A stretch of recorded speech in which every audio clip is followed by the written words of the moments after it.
ባለፈው ምን ላይ ነው የቆምነው? باب الصوم في السفر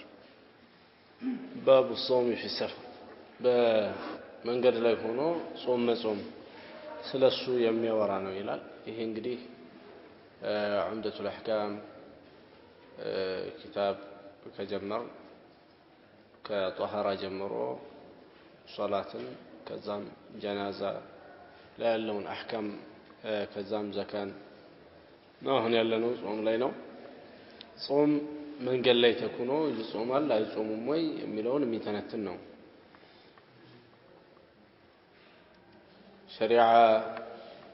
የተገነባው በማግራት ላይ ነው። ለዚህ አላህ ምን ብሏል? ወማ ጀዐለ ዐለይኩም ፊዲኒ ሚን ሐረጅ፣ በዲን ውስጥ በእናንተ ላይ ምንም አይነትን ጣጣን አላደረገባችሁም ይላል። ሌላም ቦታ ላይ ዩሪዱ ላሁ ቢኩሙል ዩስራ፣ አላህ በእናንተ በድንጋጌዎቹ ገርን ነው የሚሻው፣ ወላ ዩሪዱ ቢኩሙል ዑስራ፣ እንድትቸገሩ አይደለም ይላል። በዚህ የተነሳ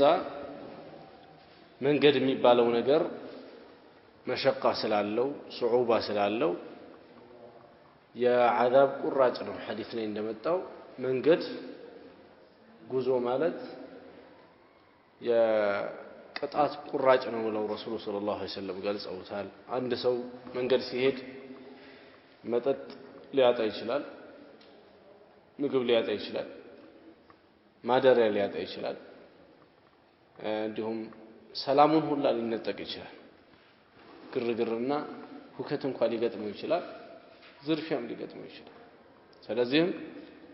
ይሄ መንገድ የሚባለው ነገር ከባድ ነው። ብዙ የሆኑ ችግሮች አለው መንገድ ሲባል በመሰረቱ። እናም ለዚሁ ችግሮቹን ማቅለያ ብሎ አላሁ ሱብሓነሁ ወተዓላ ጾም ላይ ከዚህ በፊት ሶላት ላይ ያለውን አይተናል። ቀስር እንደሚደረግ ጀምዕ እንደሚደረግ፣ ጾም ላይ ደግሞ የረመዳን ወር ቀን ላይ በመንገዱ ምክንያት ጉዞ ላይ ካለ አንድ ሰው የማፍጠር መብት አለው፣ የመጾም መብት አለው። የማፍጠር ሩኽሳ ግን አለው። ከሌሎች የሚለየው ማፍጠር መብቱ ነው ማለት ነው። በተለይ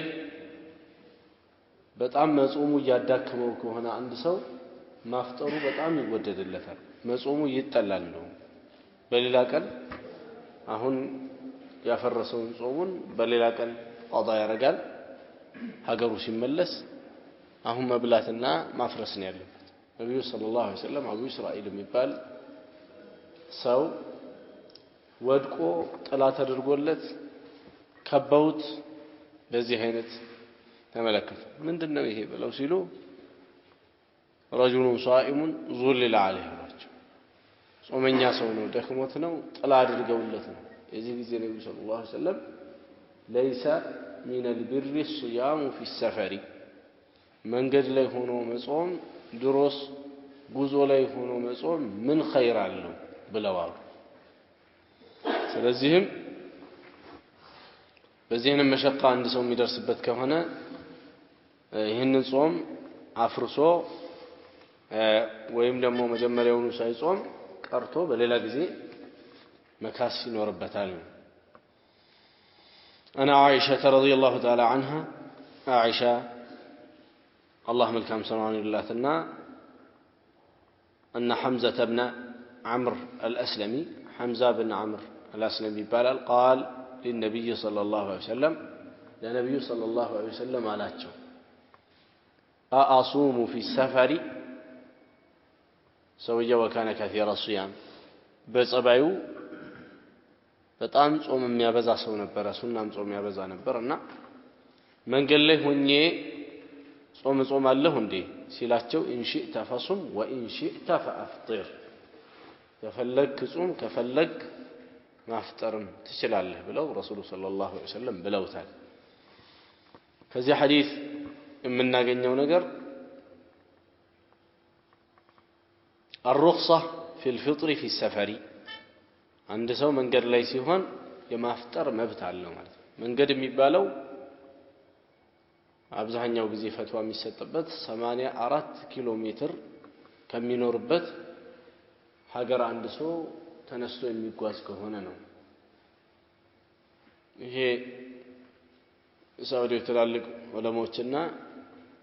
ለጅነተ ዳኢማ የሚባለው ቋሚ የፈትዋ ኮሚቴ ተብሎ ሳውዲ ላይ ብዙ ዑለሞችን ዑድዋ አድርጎ አካል አድርጎ የሚንቀሳቀሰው ይሄንን ነው ቀራር የሚያደርጉት ማለት ነው። 84 ኪሎ ሜትር እንዲህ ያለው 84 ኪሎ ሜትር ያክል ጓዛለሁ ብሎ አንድ ሰው መንገድ ከጀመረ ከሀገሩ ከወጣበት ጀምሮ ማፍጠር ይችላል። ከሀገሩ ከወጣበት ጀምሮ ማፍጠር ይችላል። መጾምና ማፍጠር ምርጫ አለው አንድ ሰው ጉዞ ላይ ካለ ማለትም ከዚህ እናገኛለን። የሚቀጥለው ሐዲስ ላይ አነስ ኢብኑ ማሊክ ረዲየላሁ ዐንሁ قال كنا نسافر مع رسول الله صلى الله عليه وسلم كنبي جاء عليه الصلاة والسلام من قد انه النبر فلم يعب الصائم على المفطر ولا المفطر على الصائم የሚጾም የነበረው በሚያፈጥረው ላይ አናውርም ነበር። የሚያፈጥረው በረመዳን የሚበላውና ደግሞ በሌላ ጊዜ ጾማለሁ ብሎ መንገድ ላይ ሙፍጢር የሆነው ሰው ደግሞ በጾመኛው ላይ አናውርም። ይህም ሐዲስ ከዚህ በፊት እንደነበረው ሐዲስ የሚያስረዳው ምንድነው? አንድ ሰው መንገድ ሲወጣ ምርጫዎች አሉት። መጾም ይችላል፣ አለመጾም ይችላል። አለመጾም ሲባል ለጊዜው አፍጥሮ ምን ሊያደርግ በሌላ ጊዜ ቀዷ ሊያደርግ ማለት ነው። ይሄንን ነው የአነስ ሐዲስ ላይ የምናየው። ከነብዩ ጋር መንገድ ስንወጣ የሚጾምም ሱሐባ አለ፣ ጾምም ደግሞ የማይጾሙ ሱሐቦች አሉ። የሚያፈጥሩት የሚጾሙን አይታችሁ የሚጾሙት የሚያፈጥሩትን አይታችሁ። ስለዚህ ከዚህ ከሐዲሱ ምን ይገኛል? جواز الفطر في السفر መንገድ ላይ ከሆነ አንድ ሰው ጉዞ ላይ ከሆነ ማፍጠር ይበቃለታል። ሌላው ነብዩ ሰለላሁ ዐለይሂ ወሰለም የሚያፈጥረውንም አይተው ዝም ብለዋል፣ የሚጾመውንም አይተው ዝም ብለዋልና መጾምም ይቻላል ማፍጠርም ይቻላል። عن أبي الدرداء رضي الله عنه قال أبو الدرداء بلال اللهم الكرم صلى الله عليه وسلم خرجنا مع رسول الله صلى الله عليه وسلم في شهر رمضان برمضان ور كرسول قوتان لال في حر شديد طعم برتوبة هنا حروف حتى إن كان أحدنا ليضع يده على رأسه من شدة الحر طعم كما قاتلوا يتنسى عندهم الجنية نسى عندهم كوا يميلبت نبرة قاتلوا بطعم برتو كما هم يتنسى وما فينا صائم إلا رسول الله صلى الله عليه وسلم وعبد الله بن رواحة ታዲያ የዛን ጊዜ ማንም ጾም ያልነበረም ከመሐከላችን ነብዩና አብዱላህ ብን ረዋሃ ብቻ ነበሩ ሲጾሙ የነበሩት ይላል። አሁንም በዚህ ሐዲስ ውስጥ ምንድነው ያለው? ሰፈር ላይ ሲሆን አንድ ሰው የመጾም መብት አለው፣ የማፍጠር መብት አለው። ይሄው የጾሙ ነብዩ ሰለላሁ ዐለይሂ ወሰለም እና አብዱላህ ብን ረዋሃ እንደጾሙ በዚህ አጋጣሚ ተነግሯል። ይህን በጣም ማቃጠሉን ተቋቁመው ጾመዋል ማለት ነው። የዚህ አይነት እንግዲህ ችሎታ ካለው አንድ ሰው ጾማል። ችሎታ ከሌለውና ይወደቀ ምን ይያለ በጣም እንደው ራሱን እየሳተ ከሆነ ማፍጠር ነው ያለበት። መንገድ ላይ ሆኖ አላህ ሩክሳ ያደረገለትን ያገራለትን ነገር በዚህ አይነት መተው የለበትም ማለት ነው። وعن جابر بن عبد الله رضي الله عنه قال جابر بن عبد الله اللهم كان سرون لنا كان رسول الله صلى الله عليه وسلم في سفر رسول صلى الله عليه وسلم من قد لا ينبروا إليه فرأى زحاما ጭንቅንቅ አለ ትርምስ ورجلا عندن ሰው ደግሞ قد ظلل عليه እሱ ላይ ጥላ ተደርጎለት አዩ فقال ما هذا ይህ ምንድነው ብለው ሲሉ قالوا صائم ጾመኛ ነው ብለው አሏቸው قال ليس من البر الصيام في السفر بسفر ላይ ጉዞ ላይ ሆኖ መጾም ምንም ኸይር የለውም ብለዋል ከዚህ ሐዲስ የምንወስደው ነብዩ ሰለላሁ ዐለይሂ ወሰለም ሰፈር ላይ ሆነው ጾመዋል فمن الصائم ومن المفطر ብሏል ከዚህ በፊት የነበረ ሐዲስ ስለዚህ ከዚህ ሐዲስ የምንወስደው ከሐዲሶቹ ጋር በመደመርና አንድ ላይ ጨምቆ በመመልከት ሰውየው መንገድ ላይ ሆኖ መጾሙ ራሱን አደጋ ላይ የሚያጋልጠው ከሆነ ኸይር የለውም ማለታቸው ነው ነብዩ ሰለላሁ ዐለይሂ ወሰለም ሁሉንም ሐዲሶች በአንድነት ሰብስበን ስናያቸው ማለት እንጂ ሙሉ ለሙሉ መጾሙ ሙሉ ለሙሉ ለማለት አይሆንም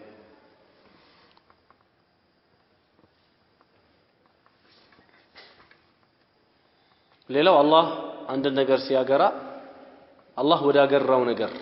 ከማጠንከር ይልቅ አላህ ወዳገራው መስመር መግባት የተሻለ ነው ወይም ትክክለኛው አማራጭ እሱ ነው ተሽዲድ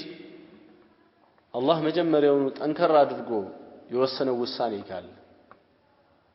ወይም ሸሪዓው ላይ ጠንከር ብሎ የተወሰነ ውሳኔ ለነፍስ የሚከብድ ማለት ነው እንጂ ጠነከረ የለም በመሰረቱ ዲኑ ገር ግን ለኛ እንደው ጠንካራ መስሎ ከታየን ያ ነገር ወደንም ጠላንም ገር ነውና አላህ ገር አድርጎ ነው ያስቀመጠውና ማስተናገድ ግድ ይላል ነገር ግን ሁለት አማራጮች ካሉና አንደኛው አማራጭ የተግራራ አንደኛው አማራጭ ጠንካራ ከሆነ አንድ ሰው ምረጥ የሚል ምርጫ ከተሰጠው የገራውን ነው መውሰድ ያለበት ነብዩ ሰለላሁ ዐለይሂ ወሰለም ለዚህ ነው አይሻ ረዲየላሁ ተዓላ عنها ስለሳቸው ስታወራ ما خير بين امرين الا اختار ايسرهما ما لم يكن اثما ነብዩ ሰለላሁ ዐለይሂ ወሰለም ሁለት ነገር ሲያማርጧቸው ሁሉ ጊዜ ገር የሆነውን ነው የሚያስቀድሙት ወንጀልስ ካልሆነ ድረስ ትላለች አይሻ ወንጀል ከሆነስ فكان ابعد الناس عن الذنب ከወንጀል ከማዕሲያ ከማንም የበለጠ የራቀ ሰው እሳቸው ነበሩ ወንጀል ካልሆነ ግን አላህ ያገራውን መስመር ነው የሚሄዱት ማለት ነው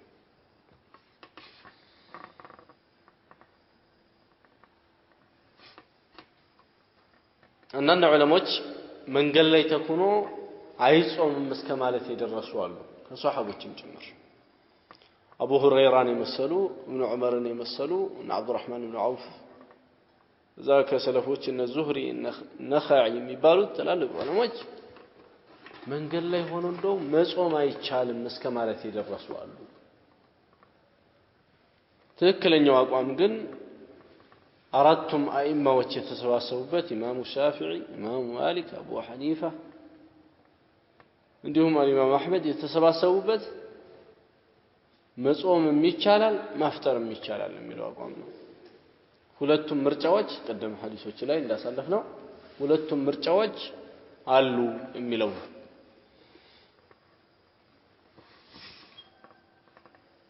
የመጀመሪያዎቹ የከለከሉት ሰዎች ማስረጃቸው ምን ነበር ቁርአኑ ላይ ለኛ አቋም ጠቋሚ ነገር አለ የሚል ነው فمن شهد منكم الشهر فليصمه ከናንተ ውስጥ ወሩን ያገኘው ሰው ይጾመው ይልና ومن كان مريضا أو على سفر تمامي هنا ويم ጉዞ ላይ ያለ ሰው فعدة من أيام أخر በሌላ ቀን ይክፈል ይላል ስለዚህ ሰፈር ላይ ያለን አላህ فعدة من أيام أخر ነው ያለው فعدة من أيام أخر ነው የሱ ሁክም ሊሆን የሚገባው ብለው ያሉ ናቸው እናም ليس من البر الصيام في السفر የሚለውን እንደ ማስረጃ አድርገው ያበጣሉ ሁለቱም ይቻላል ያሉት ዑለሞች ለሁሉም መልስ ሰጥተዋል እነሱ ለነዛ አይቻልም ያሉት ዑለሞች መጾም አይቻልም በቃ መንገድ ላይ አንድ ሰው ማፍጠር ነው ያለበት ብለው ያሉት ዑለሞች መልስ ተሰጥቷቸዋል ማለት ነው በአራቱም መዝሀብ ላይ ያሉ ዑለሞች ይፈቅዳሉ እነሱ መልስ ሰጥተዋቸዋል ለማይፈቅዱት ዑለሞች ማንኛውም ይፈቀዳል ሁለቱም አንድ ሰው ለሱ የቀለለውን ማድረግ ተገቢ ይሆናል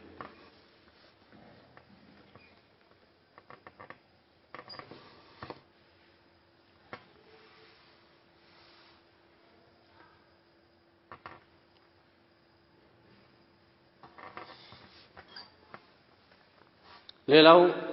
عن أنس بن مالك رضي الله عنه قال كأنس بن مالك اللهم لك الحمد والثناء كنا مع رسول الله صلى الله عليه وسلم في سفر كنبي عليه الصلاة والسلام بعند من قد لي جزو لي نبرني لا فمنا الصائم ومنا المفطر كان يوست يصوم من البر كان يوست يفتر من البر قال صحابي أنس بن مالك فنزلنا منزلا يهنا بوتا سفرن منزل مسفر يمر في يوم حار بميقاتل كان واكثرنا ظلا በጣም ተጠለለ የተባለ ሰው የተጠለለው ጥላ በጣም ብዙ አለው ከተባለ አንድ ሰው صاحب الكساء የልብስ ባለቤት ከሆነና በልብሱ የተከለለ ሰው ከሆነ እሱ ነው ብዙ ጥላ አለው በደንብ ተደብቋል ተሸሽጓል ፀሐይ አልነካውም ተብሎ የተባለው እሱ ነው ومنا كنياوس من يتق الشمس بيده በእጁ ፀሐይን እንደዚህ የተከላከለ ያለ አለ ይሄ ምን ያክል የሚከላከል ነገርም አይደለም በጣም ብዙ ከመጣ قال أنس من قال فسقط الصوم وقام المفطرون የዛ ጊዜ የጾሙ ሰዎች ወደቁ ራሳቸውን በቃ እንደውት መቋቋም አቃታቸው ሙፍጢሮቹ ደግሞ ቆሙ የበሉትና ያፈጠሩ ሰዎች ደግሞ ቆሙና فضربوا الابنيه ለከዛ የሆነች ቦታ ላይ መተው ሰፍረዋል ለከሲ ሰፍሩ ማን ሰራ መስራት ጀመረ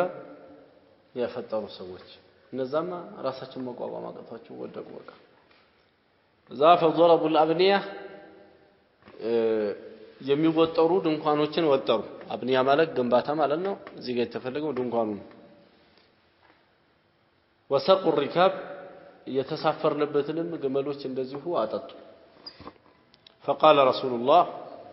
النبي صلى الله عليه وسلم قالوا ذهب المفطرون اليوم بالاجر ዛሬ ያፈጠሩ ሰዎች በአጅር ሄዱ ብለው ነብዩ ሰለላሁ ዐለይሂ ወሰለም ተናገሩ ይላል ያው ብዙ ስራ እየሰሩ ያሉት እነሱ ስለሆኑ ማለት ነው በተቀሉ ከቀደምም ካለፈው ሐዲስ ጋር ስናየው በጣም መሸቃው ሲበዛና ችግሩ እየበረታ ሲመጣ መጾም አይወደድም አላህ ሩክሳ ያደረገው ለሰዎች አዝኖ የሱን ገር መንገድ እንዲከተሉ ነው ስለዚህም በዚህ አይነት እየተነከረ ሲመጣ ሩክሳውን ነው አንድ ሰው ማስቀደም ያለበት ነው ከሐዲሱ የምናገኘው ጾም ላይ ከዚህ በፊት እንደ አሳለፈነው ደጋግመን ማፍጠርም ይቻላል መጾምም ይቻላል ያፈጠረ ሰው በሌላ ቀን ቀዷ ያደርጋል ሀገሩ ሲመለስ ቀዷ ያደርጋል ማለት ልክ ህመምተኛ ከሆነ አንድ ሰው ጾም የሚጾምበት ጥንካሬ የሌለው የዚህ አይነት ህመምተኛ ከሆነ አፍጥሮ ሲሻለው ቀዷ እንደሚያደርገው ቢጤ ሌላው ሰሃቦቹ የነበሩበትን የዱንያ ሐለት እንገነዘባለን እሱም የዱንያ ሐለታቸው በጣም ትንሽ የሚባል ዱንያ ነው የነበራቸው ከመሆኑም ጋር በአላህ Subhanahu Wa Ta'ala መንገድ ላይ ለመታገል ከባድ ውጣ ውረዶችን ያስተናግዱ ነበር ሱብሃንአላህ የተለያዩ ሆኑ መጠለያዎችን ዘርግተው እየተጠለሉ የሚሄዱ አይደሉም አብዛኞቻቸው ለፀሐይ መከላከያ መዳፋቸውን አድርገው ነው ዲንን ሱብሃንአላህ ይወደቁ እዚህ አመጡት ማለት ነው እና ይሄ ሷሐቦቹ የነበረባቸውን የዱንያ እጥረት ያመላክታል ከዚህም ጋር የዱንያ እጥረት ፍጹም ለዲን ሰነፍ ለመሆን እንደማይጋብዝ ማስረጃ ነው ዱንያ አንድ ሰው ከእጁ ላይ አለመኖሩ ወይም ደግሞ እኔኮ ችግርተኛ ነኝ ብሎ ማሰቡ በዱንያዊው ጉዳይ ላይ ፍጹም ለምን ማስረጃ አይደለም ዲኑን እንዲሳነፍበትና እንዲተዋው ማስረጃ አይሆነውም ወይም እሱን እንደ ማስረጃ እንደ ዑዝር አድርጎ ሊደረድር አይገባም ሌላው ወንድምን መርዳት መኻደም በጣም አስፈላጊ መሆኑን ሐዲሱ ላይ ተነግሯል ነብዩ ሰለላሁ ዐለይሂ ወሰለም ذهب المفطرون اليوم بالاجر ዛሬ ያፈጠሩ ሰዎች በአጅር ሄዱ ያሉበት ምክንያት ወንድሞቻቸውን ስለኻደሙ ነው ስለዚህም ወንድሞችን መኻደም በዲን ጉዳይ ላይ አንድ ሰው ኻዳሚ ሆኖ አገልጋይ ሆኖ መገኘቱ ክብር እንጂ ማነስ አይደለም አንዳንዱ ሰው ኺድማ የሆኑ ሰዎች እንኳን ቤቱ መጣው የሆነችን ላስቲክ ይዞ የነሱን እጅ ቢያስታጥብ የሱ ክብሩ ከሱ ላይ ተነስቶ የሚበር ይመስለዋል ሰዎችን መኻደምን ልክ እንደ ውርደት አድርጎ የሚያስብ አለ ማለት ይሄ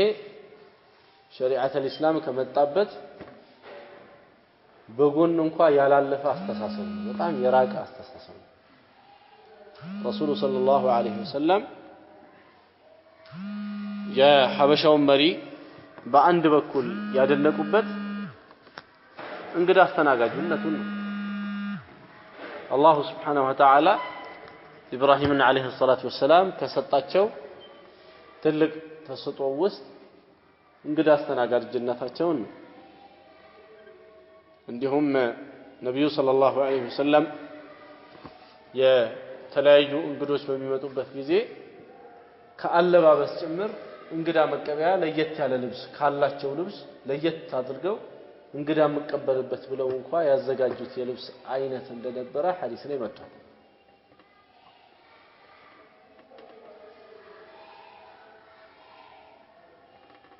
ከዚህ ከሐበሻ ተነስተው ወደ ነብዩ ሰለላሁ ዐለይሂ ወሰለም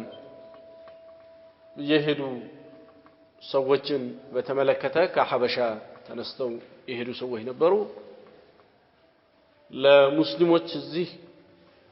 ለመጡ ሙስሊሞች ባደረጉት ውለታ ረሱል ሰለላሁ ዐለይሂ ወሰለም ተምር ያነሱ ራሳቸው ያጎርሷቸው እንደነበረ መጥቷል ይሄ እንግዲህ መኻደም የሚባለው ኺድማ የሚባለው ረሱል ሰለላሁ ዐለይሂ ወሰለም ለቤተሰባቸው ወተት ያልቡ እንደነበረ የተቀደደ የሰፉ እንደነበረ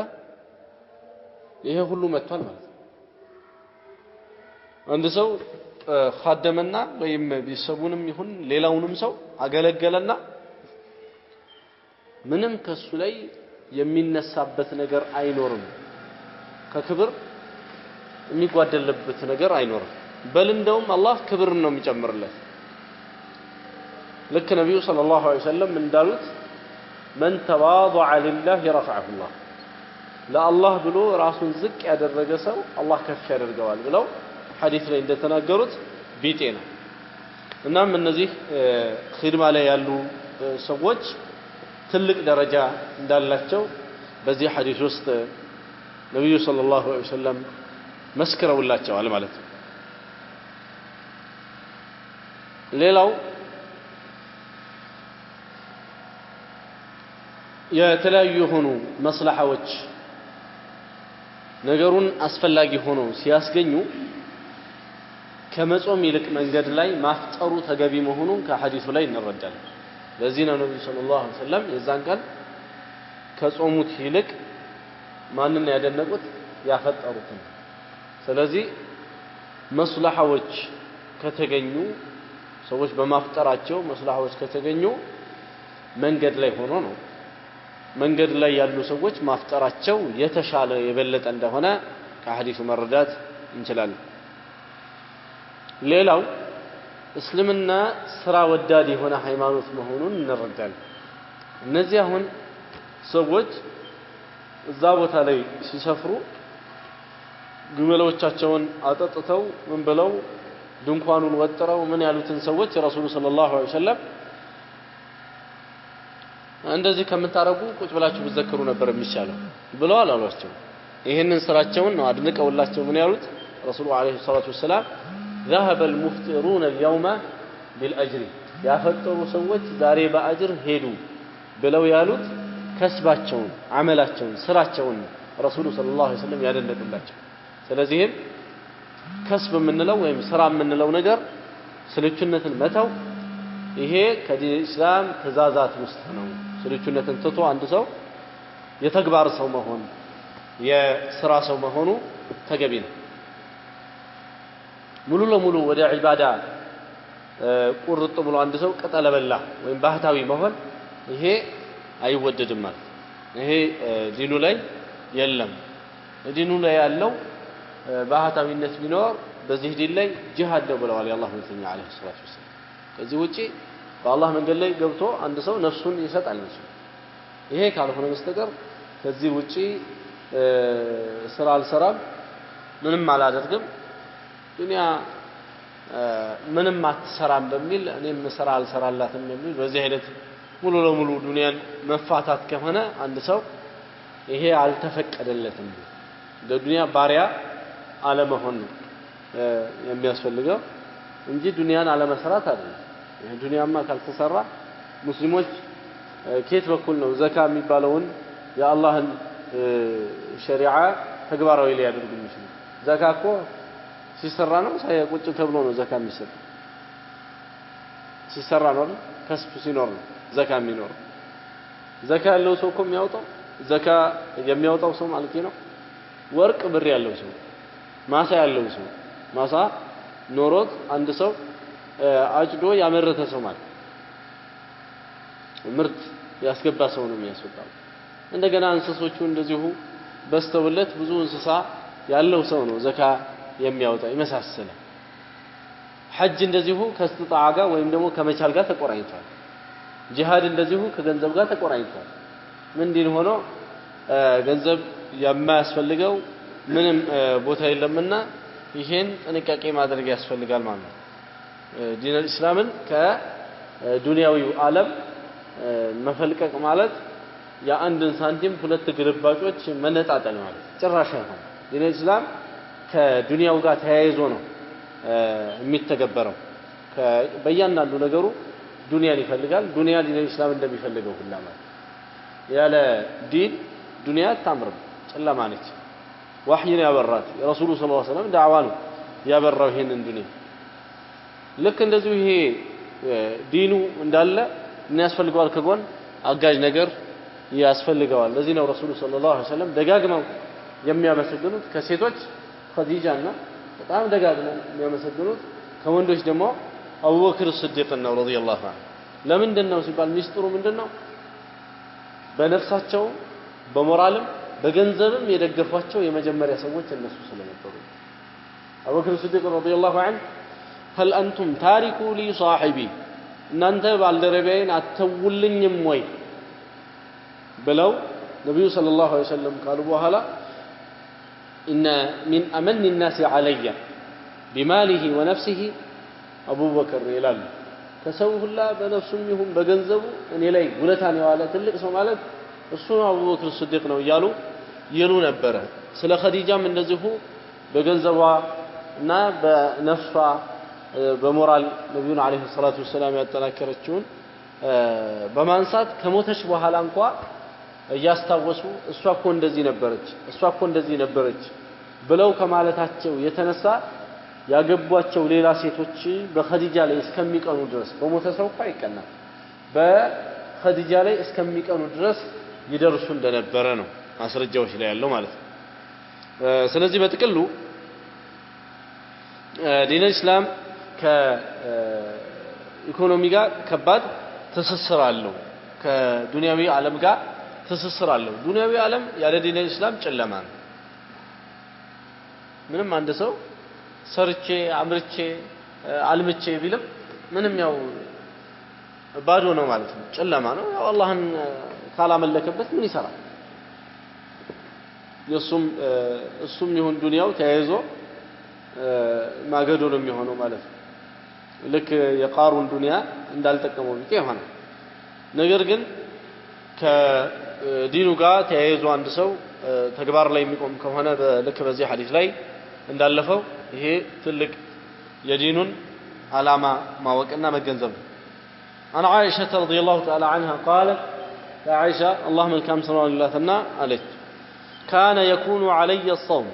صوم بني لي والنبرة في رمضان فما أستطيع أن أقضي إلا في شعبان بشعبان نجي قضاء لما أدرك عالش المنبر تلال هي عائشة رضي الله تعالى عنها بحيض مكنيات يالصوم التشون كانت بتملكتنا بتاور ከዚህ በፊት እንግዲህ ስለ ጾም ስናወራ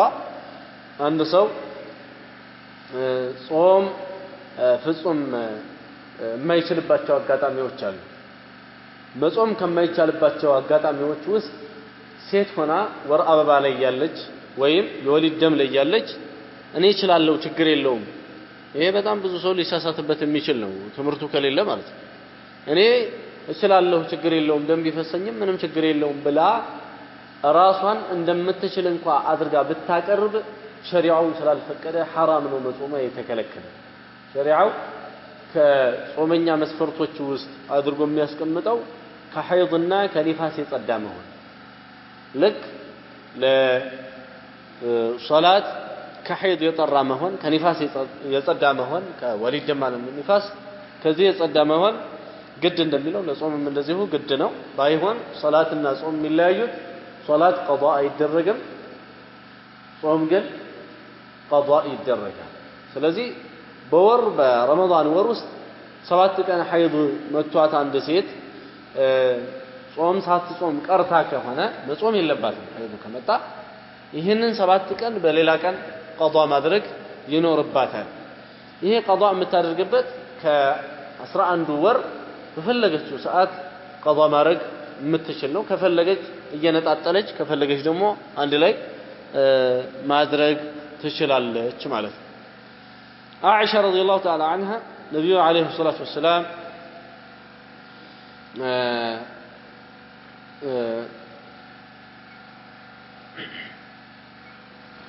ወደሷ ብዙ ጊዜ ስለሚያበዙ ለሳቸው ሙራዓት ብላ እሳቸውን ለመንከባከብ ብላ አትጾምም ነበር እናም የረመዳንን ቀضاء ሻዕባን ላይ ማለት ረመዳን ሊገባ አንድ ወር ሲቀረው እዛ አካባቢ ነበር ቀضاء ማድረግ ትላለች ያለባትን ይሄው በሐይድ ምክንያት በምን ያለብኝን ቀضاء ማድረገው ሻዕባን አካባቢ ነው ስለዚህ እንረዳለን አንድ ሰው በበሽታ ምክንያት ወይም በጉዞ ምክንያት ያፈጠራቸው ቀናቶች ካሉ የሚቀጥለው ረመዳን ሳይገባበት በፊት ቀضاء ማድረግ አለበት አንደኛ ይወጣል ያሳለፈውን ባለፈው ረመዳን አለ ይሄኛው ፊት ረመዳን ሳይመጣ በፊት ቀضاውን መፈጸም መቻል አለበት የሚለው ከዚህ ነው ቀضاውን ቢያዘገየው ደግሞ ችግር የለውም እስከ ረመዳኑ እስካልመጣበት ድረስ አዲሱ ረመዳን እስካልገባበት ድረስ ደግሞ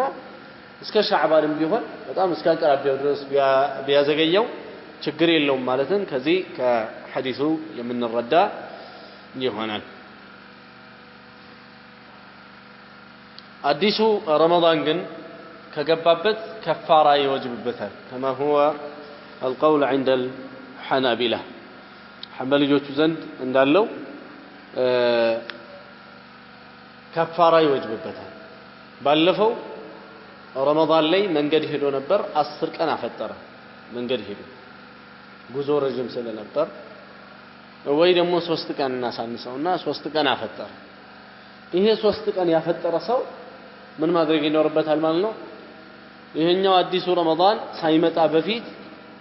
ይችን 3 ቀን መክፈል ይኖርበታል አዲሱ ረመዳን መጣበት ማለት እቺ 3 ቀን ጊዜ ኖሮት ተመቻችቶለት ከሆነ ይሄው እንዳለው አንድ አመት ሙሉ አለ አይደል ከፍተት ተመቻችቶለት ሰውየው በህመም የቆየ ሰው ሳይሆን ቀርቶ ማለት ነው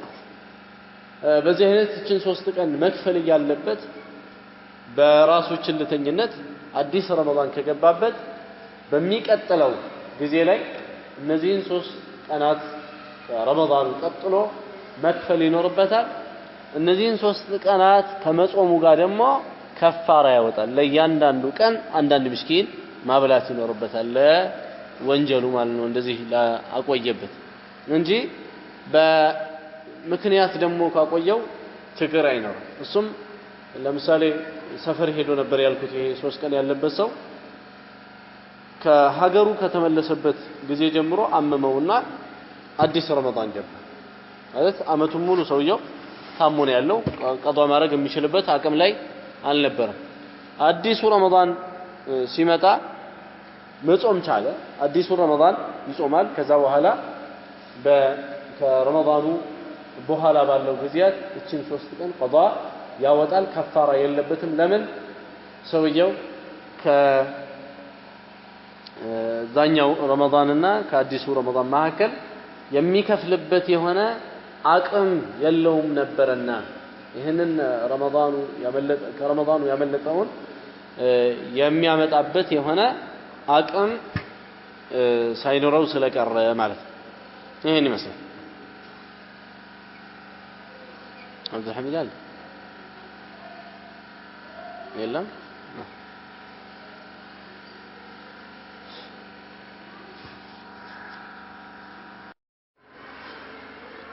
اللهم الكرم سرا لنا عائشة أن رسول الله صلى الله عليه وسلم قال نبي صلى الله عليه وسلم قالوا تلالش من مات وعليه الصيام صوم يالبت يمتسو صام عنه وليه يسو ولي ويم بيسبو كسو يصوم اللتال بلوال وأخرجه أبو داود وقال أبو داود أورتوت هذا في النذر خاصة وهو قول أحمد بن حنبل بلوال إيه بسلت راسولي ياسوجبو صوم سيهنو إنه إيه إمام أحمد مذهب قول بلو أبو داود بلوال لو يراساتهم فقه تناقروال ما أنه أبو داود المهم كحديث بتقلو يمنا غنيو صوم عند سو نوربت يموت እንደዋል ለሱ ትቶት የሞተው ጾም እንደሚጾምለት ነው ባይሆን ዑለማዎቹ ዋጅብ የሆነ ጾም የረመዳን ጾም ሳይከፍል ሙቶ እንደሆን አይጾምለትም ብለዋል እነ ኢማሙ አህመድን የመሰለ ሌሎቹ ደግሞ ይጾምለታል ብለው ያሉ አሉ ማለት ነው በዋጅቡ ጾም ላይ ትልቁ ኺላፍ እዛ ላይ አለ ነዝሩም ላይ ኺላፍ አልጠፋም አለ ነገር ግን ነዝሩ ላይ የተሻለ ስምምነት ያለ ይመስላል من مات وعليه صيام صام عنه وليه لك ሰው ደይን ኖሮበት ሲሞት ደይኑ እንደሚከፈልለት ጾም ኖሮበት ደግሞ ከሞተ እንደሚጾምለት ይሄ ማለት ገና ያልደረሰበትን አይደለም ገና ያልደረሰበትን ወይም ደግሞ መክፈል ሳይችል ቀርቶ የሞተውን ማለት አይደለም መክፈል ችሎ ተሳንፎ የሞተውን ለማለት ነው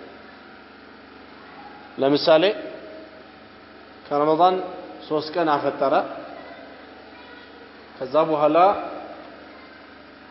በመሐከል በህመም ምክንያት ነበር ያፈጠረው ያው ጤነኛ ሆኖ ከኖረ በኋላ አዲስ ረመዳን መጣና ረመዳን ላይ ሞተ ሰውየው ይሄኛው ረመዳን እየጾመ ያለ ሞተ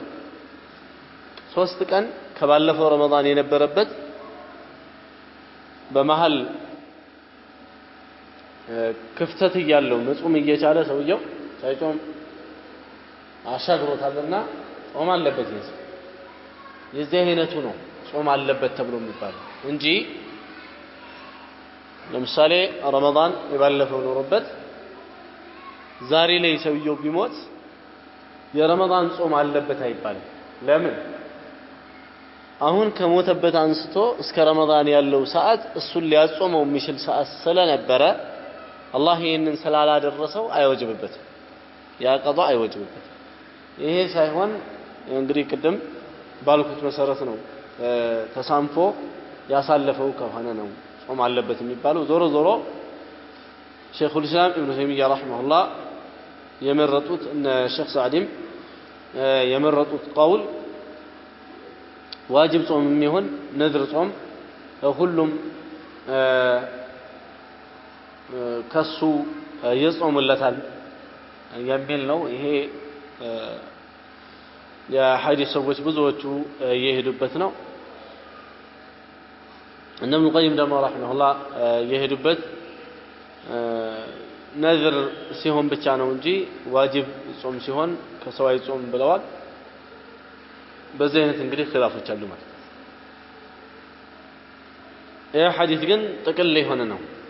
ያስቀመጠው من مات وعليه صيام صام عنه وليه ነው የሚለው ስለዚህ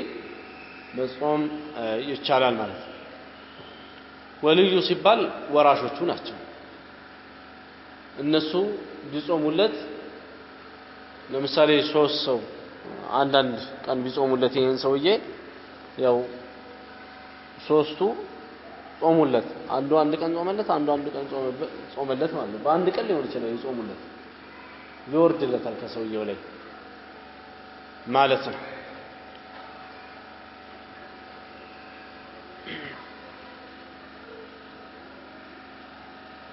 عن عبد الله بن عباس رضي الله عنهما قال كعبد الله بن عباس اللهم الكام سولتنا جاء رجل إلى النبي صلى الله عليه وسلم عند سود رسول صلى الله عليه وسلم متعنا فقال يا رسول الله إن أمي ماتت وعليها صوم شهر يورصوم اللبات الناتي الناموت هالتشي أفأقضيه عنها أني كسوا كفل والله ينصوم أني ما صوم شل الله بلو على يزين كذي النبي صلى الله عليه وسلم قال نعم قال لو كان على أمك دين على أمك دين እናትህ ላይ ደይን ቢኖር የሰውዳ ቢኖር አኩንተ ቃضيه عنها ተከፍለላታለህ ወይስ እንዴት ነው የምታረገው የነበረው አሉ ነብዩ እንደዚህ ሲሉት ቃል نعم አረ ከፍላለሁ የሰውዳ ደይን ቢኖር ከፍላለሁ አላቸው ሲላቸው ጊዜ ቃለ فدين الله احق ان يقضى ያ አላህን እዳ ደግሞ ከዛ በላይ ልትከፍል ይገባል አሉት ስለዚህ ጾም ስለናቱ ብሎ እንግዲህ እሷ ወይ አንድ ወር ለአላህ ጾማለሁ ይሄንን ነገር ካደረገልኝ ብላ ተስላ የተሳካለት ነገር ይኖራል ያንን ሳትጾም ሞተች ዋጅብ የሆነ ጾም ነው በሷ ላይ በአንድ ሪዋያ የስለት ጾም መሆኑን በግልጽ መጥቷል ስለት በሸሪዓ ብዙ አይወደድም የሚደገፍ አይደለም በተለይ ከስለት አይነቶች ውስጥ ይሄንን ካደረክልኝ ይሄንን አደርግልሃለሁ የሚል የማንጠልጠያ ስለት አይወደድም አላህ Subhanahu Wa Ta'ala ከዚህ በፊት የነበሩ ሙስሊሞች ሲያደርጉ የነበሩት ሱሐቦቹ እንደዚህ ከሰለፎችም የሆነ ችግር ሲደርስባቸው ሰደቃ ያደርጉና አላህን ይለምናሉ ሰደቃ ወንጀል ያስመራል ሙሲባ ያነሳል ለዛ ብለው حتى ሰው ሲታመምባቸው ሰደቃ በመስጣት ብቻ ያለ ዱዓ የሚበቃቋሉ ሰደቃ ሰጥተው እንደሚድንላቸው የሚያምኑ ማለት በዚህ ብቻ የሚበቃቁም የነበሩ እንደነበሩ አንዳንድ ማስረጃዎች ላይ አሉ المهم አንድ ሴት መጣች ወደ ነብዩ ሰለላሁ ዐለይሂ ወሰለም فقالت يا رسول الله አለቻቸው የአላህ መልእክተኛ ሆይ ان امي ماتت وعليها صوم نذرين የስለት ጾም አለባት እናቴ እና እሷ ሙታለች አሁን አፋ አሱሙ عنها እኔ ስለሷ ብዬ እኔ ተከቸ መጾም እችላለሁ ብላ ጠየቀች قال افرايت لو كان على امك دين እስቲ ንገሪኝ አሏት እናትሽ ላይ ደይን ቢኖር